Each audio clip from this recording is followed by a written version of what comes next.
Ladies and gentlemen, we ask that you please take your seats at this time as the program will begin momentarily. Just like with mixed method research and quantitative research, also qualitative research encompasses several well-known designs for conducting studies. We will briefly look into grounded theory, ethnographic research, narrative research, and case study research.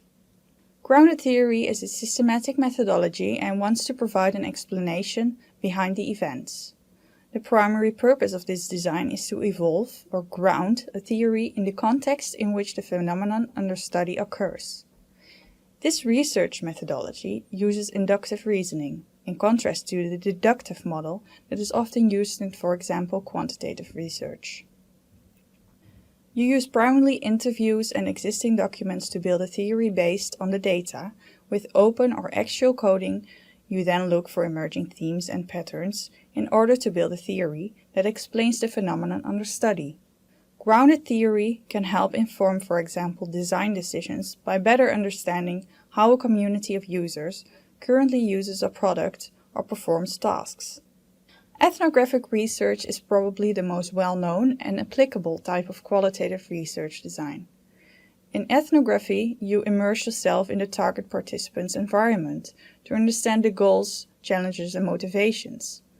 Rather than relying on surveys, you experience the environment firsthand and sometimes as a participant observer. For example, one way of uncovering the unmet needs of a specific group of customers is to observe them as they interact with the product. You don't come armed with any hypotheses to necessarily test.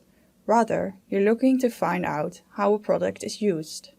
The narrative approach weaves together a sequence of events, usually from just one or two individuals, to form a cohesive story.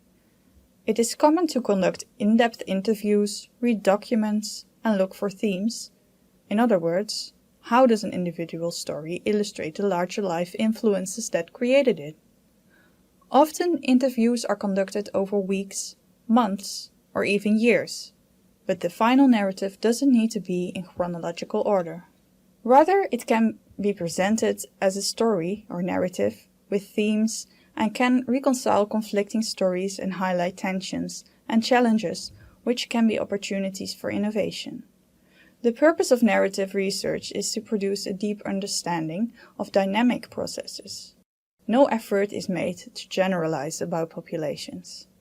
Case study research has been made famous by the Harvard Business School. Even mainly quantitative researchers can relate to the value of the case study in explaining an organization, entity, company, or event. A case study involves a deep understanding through multiple types of data sources. Case studies can be explanatory, exploratory, or describing an event. Case studies help to generate new ideas and set up future research agendas. They are an important way of illustrating theories and can help show how different aspects of the case under study are related to each other. When we speak about qualitative research design, it's easy to think there's only one kind. But just as with quantitative methods, there are actually a whole forest full of varieties of qualitative methods.